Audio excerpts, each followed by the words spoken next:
ایک عورت مدینے کی گلیوں میں چیخ رہی ہے اور کہنے لگی مجھے حضور کے در کا پتہ بتاؤ۔ حضور کی چوکھٹ کا پتہ بتلایا گیا، وہ حاضر ہوئی۔ آقا کریم صلی اللہ علیہ وسلم کی خدمت میں عرض کی حضور میرا خامد سفر پہ گیا ہوا تھا اور میں نے اس کی عدم موجودگی کے اندر زنا کر دیا، حمل ٹھہر گیا اور جو بچہ پیدا ہوا میں نے مارے شرم کے اس بچے کو سرکے کے مرتبان میں ڈال دیا اور پھر اسی سرکے سے میں لوگوں کو فروخت کرتی رہی۔ اب جب کہ میرا ضمیر جاگا ہے میں آپ کی خدمت میں حاضر ہوئی، مجھے بتایا جائے کہ میرے گناہ کا بھی کوئی کفارہ ہے۔ حضور نے ارشاد فرمایا جو تو نے زنا کیا ہے اس کی سزا رجم ہے کیونکہ تو شادی شدہ ہے، اور جو تو نے بچے کو قتل کیا ہے قتل کی سزا قتل ہے، اور جو تو نے سرکہ بیچا ہے فقد ارتکبت کبیرہ، تو نے کبیرہ گناہ کیا ہے، اس کی سزا تو قیامت کے دن پائے گی۔ اس کے بعد حضور فرمایا ان تینوں گناہوں کی یہ سزا ہے، لیکن جس طرح تو گھبرائی ہوئی آئی تھی میں تو یہ سمجھا تھا شاید تیری نماز اثر قضا ہو گئی ہے۔ اب آپ اندازہ کریں کہ نماز کی اہمیت کیا ہے اور ہم اس بات میں کتنی سستی کرتے ہیں۔ کسی سے پوچھا جائے نا آؤ نماز پڑھنے چلے، وہ کہتے ہیں بس یار میرے کپڑے پلید ہیں، کپڑے میرے پاک نہیں ہیں۔ تیرے کپڑے کیسے پاک رہ سکتے ہیں؟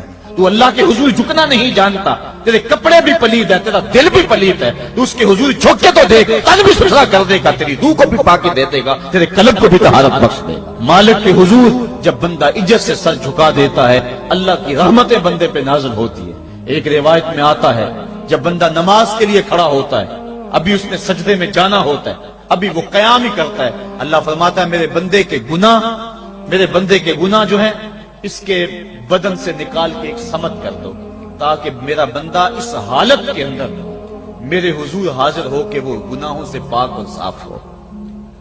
حضرت نبی رحمت صلی اللہ علیہ وآلہ وسلم فرماتے ہیں کہ پھر اس کے سارے گناہ اس کے بدن سے اتار کے ایک سمت رکھ دی جاتی اور بندہ مصلی پہ سبحان ربی العالی کے نغمے الاپتا ہے، رکوع کرتا ہے، سجدے کرتا ہے۔ جب سلام پھیر کے نماز ختم کر کے دعا کر کے جانے لگتا ہے تو فرشتے عرض کرتے ہیں مالک یہ جو گناہ اتار کے ایک سائیڈ پہ رکھے تھے یہ دوبارہ اس کو دے دیں۔ اللہ فرماتا ہے جس کی جھولی سے گناہ نکال لیے تھے دوبارہ اس کی جھولی میں نہیں ڈالیں۔ اللہ اکبر۔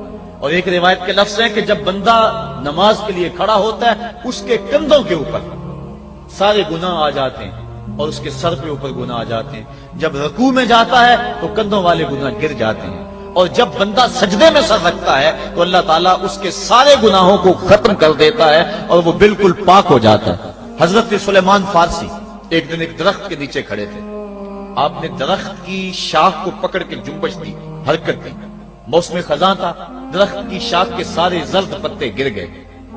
ایک صحابی پاس کھڑے تھے، انہیں پوچھنے لگے عثمان تو نے مجھے پوچھا نہیں کہ میں نے درخت کی شاخ کو یوں ہلایا کیوں ہے؟ انہوں نے کہا اچھا پھر آپ بتا دیں کہ آپ نے درخت کی شاخ کو یوں کیوں ہلایا ہے؟ کہا سنو پھر ایک دن میں اور چند صحابہ حضور کے ساتھ جا رہے تھے، رستے میں ایک درخت آیا، اس کے نیچے حضور کھڑے ہوئے، حضور نے اس طرح درخت کی شاخ کو پکڑ کے ہلایا، یوں پتے جھڑ گئے، ہم اس منظر کو دیکھتے رہے۔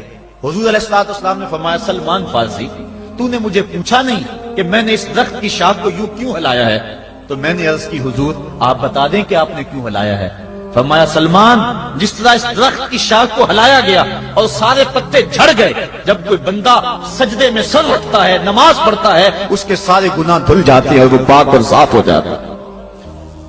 ایک دن فرمایا صحابہ اگر کوئی بندہ اس کے گھر کے سامنے سے نہر گزرتی ہو اور وہ دن میں 5 مرتبہ اس نہر کے اندر غسل کرے تو بتاؤ اس کے بدن کے اوپر کوئی میل کچیل رہ جائے گا؟ عرض کی نہیں۔ فرمایا اس طرح جو 5 نمازیں پڑھتا ہے اس کے بدن کے اوپر گناہوں کا میل نہیں رہتا۔ فرمایا الصلاۃ معراج المومنین، نماز مومنوں کا معراج ہے۔ عماد الدین الصلاۃ، نماز دین کا ستون ہے۔ حبب الی من دنیاکم ثلاث، الطیب والنساء وجعلت قرۃ عینی فی الصلاۃ، مجھے تمہاری دنیا سے صرف 3 چیزیں پسند ہیں، خوشبو، منکوحہ بیویاں اور میری آنکھوں کی ٹھنڈک نماز میں رکھی ہے۔ اور حضور نے یہ بھی ارشاد فرمایا من ترک الصلاۃ متعمدا فقد کفر، جس نے جان بوجھ کے نماز چھوڑی گویا اس نے کفر ہی تو کیا، یعنی کافروں والا کام کیا۔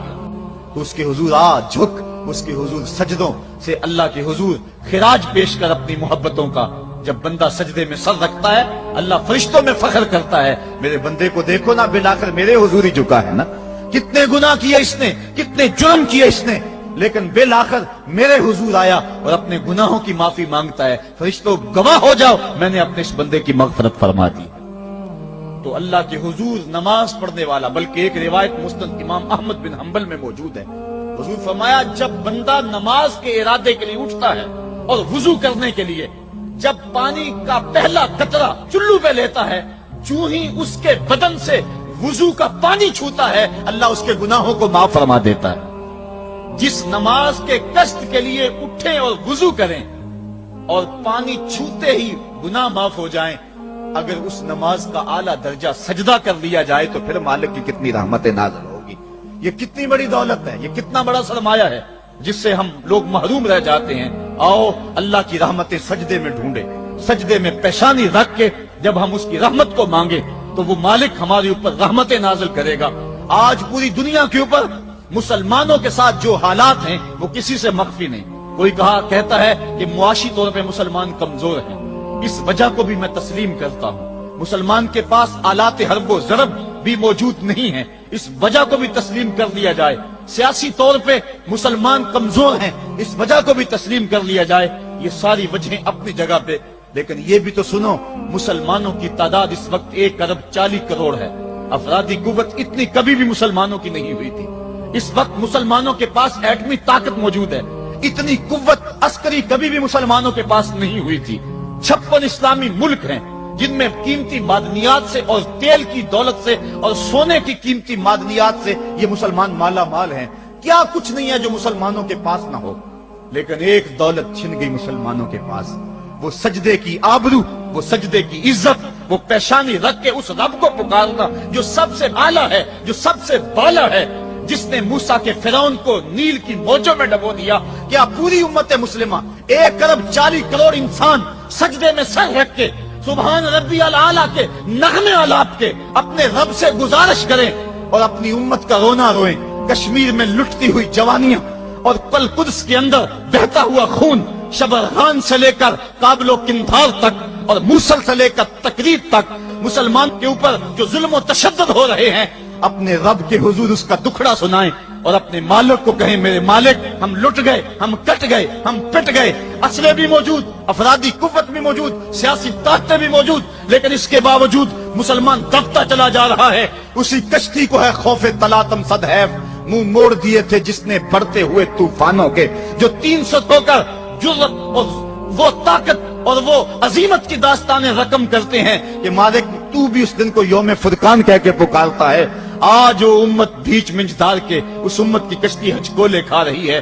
ہماری فریاد, ہمارا استغاثہ تیرے سے ہے میرے مالک, ہمارا کھویا ہوا وقار بحال کر دے اور اس امت کو اس مرتبہ کمال تک پہنچا دے جس مرتبہ کمال تک یہ امت پہلے پہنچی تھی, اور ان کا کھویا ہوا وقار بحال کر دیا جائے.